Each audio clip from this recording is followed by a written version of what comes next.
किताबों पर चर्चा स्तंभ में इस बार हम प्रस्तुत कर रहे हैं ममता जयंत के कविता संग्रह मनुष्य न कहना की समीक्षा। समीक्षक हैं वरिष्ठ कथाकार रमेश शर्मा। ये समीक्षा पाखी पत्रिका के अप्रैल 2025 अंक में प्रकाशित हुई है। भीतरी दुनिया के अंतर्द्वंद्वों से टकराती नए रास्तों की तलाश में जुटी कविताएं। ममता जयंत पेशे से शिक्षिका हैं और मनुष्य न कहना उनका पहला कविता संग्रह है जो हिंदी अकादमी दिल्ली की प्रकाशन सहयोग योजना के तहत प्रकाशित हुआ है। इस संग्रह में उनकी 94 कविताएं समाहित हैं। हम सबके जीवन से जुड़ा यह एक कठोर सत्य है कि अच्छे बुरे अनुभवों से गुजरे बिना जीवन की यात्राएं आगे नहीं बढ़ती।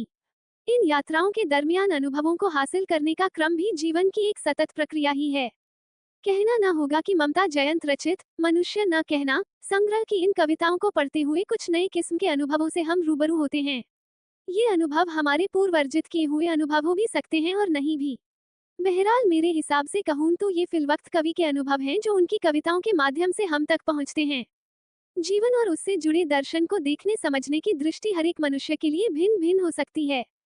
सुख और दुख जीवन दर्शन के दो ऐसे महत्वपूर्ण घटकों में से हैं जिनसे दो हाथ करते हुए मनुष्य की पूरी उम्र ही बीत जाती है। यह एक मानवीय स्वभाव है कि मनुष्य द्वंद्व रहित जीवन जीना चाहता है। वह चाहता है कि जीवन में कुछ भी बुरा ना हो, सब कुछ अच्छा हो जाए। अगर सुख रहे तो वह स्थायी बनकर रहे। जीवन के दरवाजों से दुख को भीतर आने ही न दिया जाए, पर क्या ये संभव है?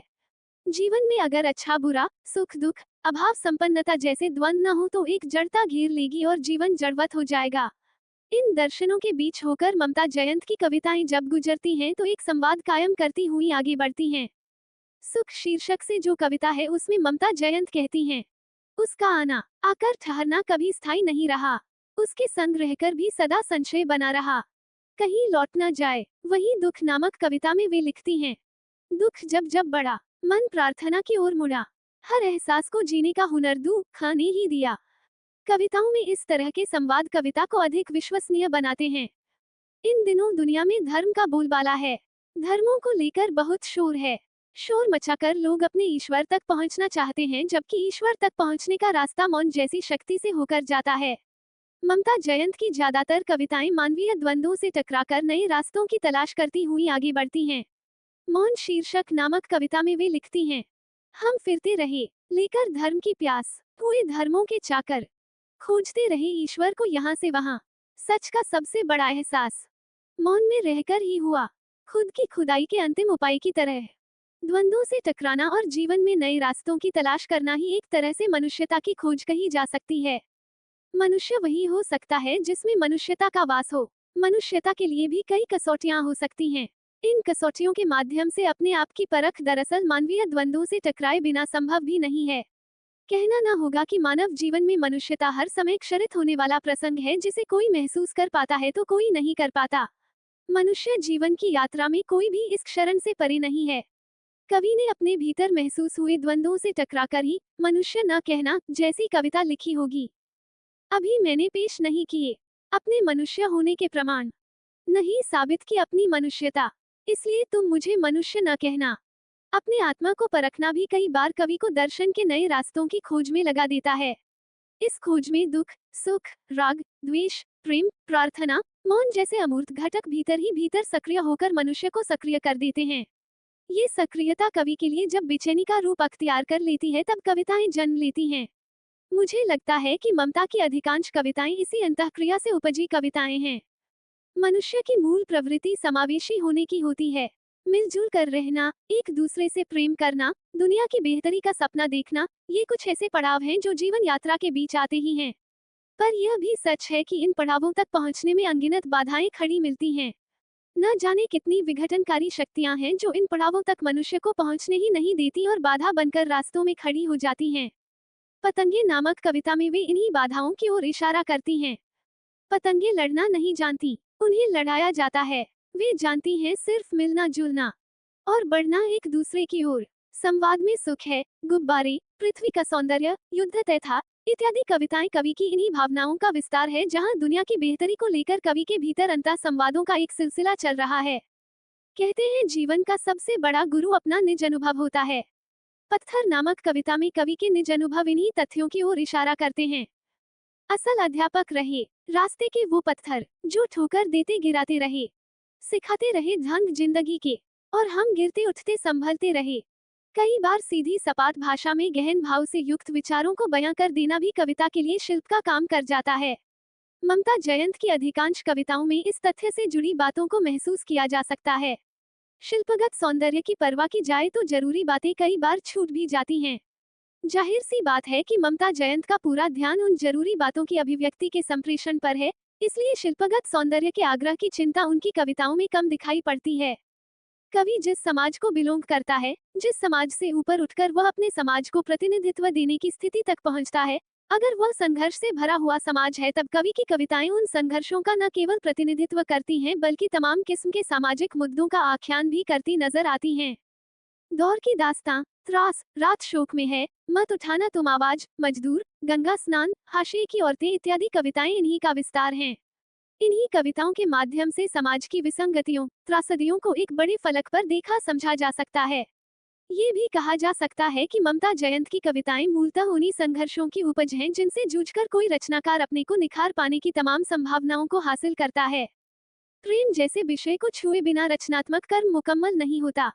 प्रेम जीवन का एक अनिवार्य घटक है, उसके बिना जीवन की कल्पना बेमानी है।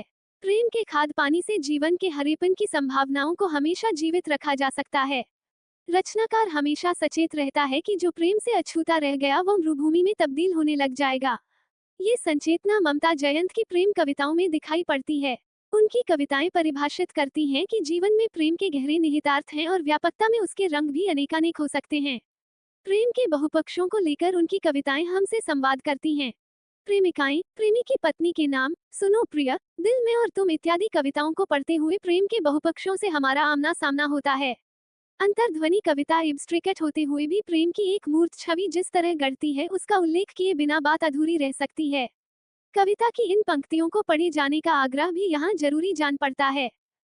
मैं तुम्हें खोना नहीं चाहती, पाना तो बिल्कुल भी नहीं, खोने पाने से परे सहेज लेना चाहती हूँ हृदय की उन कोटरों में जहाँ न पहुँच सके दुनिया की कोई आवाज, बजती रहे सिर्फ मेरे और तुम्हारे बीच एक अंतर्ध्वनि।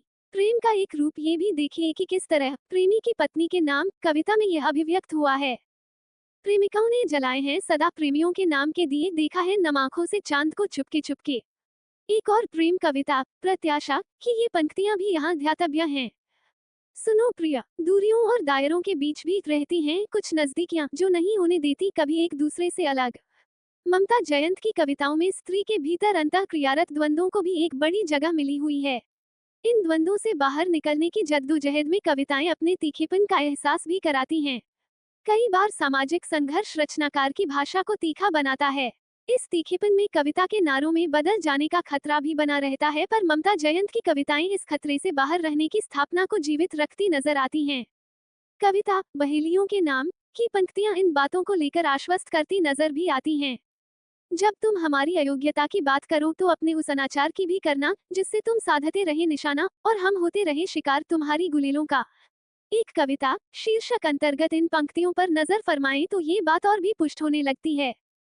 लिखी जा सकती है एक कविता लंबी काली रात के बाद भोर की किरणों के उजास में बढ़ते हुए पूजा स्थल की ओर या कि चढ़ते हुए सत्य की सीढ़ियां किसी बेजा वक्त पर। ममता जयंत की कुछ एक कविताओं में स्मृतियों के रूप में अनेक दृश्य आते जाते हैं। इन दृश्यों में जो स्मृतियां हैं उनमें कहीं कुछ टूटने दरकने की आवाजें भी साफ सुनाई पड़ती हैं। लखनऊ एक शहर, जीवित इमारतें जैसी कविताओं में इन आवाजों को हम सुन सकते हैं। इस संग्रह की कविताओं को पढ़ते हुए ये भी एहसास होता है कि ममता जयंत के भीतर अनगिनत सवाल हैं जो वह अपनों से पूछना चाहती है। पिता कविता में कुछ सवाल यूं उभरते हैं कि वे सोचने को विवश करते हैं। मैं जीव विज्ञान पढ़ना चाहती थी, तुम समाजवाद भी नहीं सिखा रहे थे, बस बढ़ते जा रहे थे उस सुरंग की ओर जिसे दिया है समाज ने व्यवस्था का नाम। यूं तो मैं टुकड़ा थी तुम्हारे कलेजे का पिता, फिर कौन से निमित्त थे मेरी जल्द विदाई के। विषयों की विविधता इतनी है कि ममता जयंत की कविताओं को लेकर बहुत सी बातें कही समझी जा सकती हैं। पाठक इन कविताओं को समझने बूझने के कई डायमेंशन निकाल सकते हैं। फिलहाल यह उनका पहला ही संग्रह है, भविष्य में उनसे यह उम्मीद की जा सकती है कि उनकी नई कविताएं रचना कौशल के समस्त घटकों को सघन रूप में स्थापित करती हुई पाठकों तक पहुंचेंगी। इस संग्रह के लिए उन्हें शुभकामनाएं।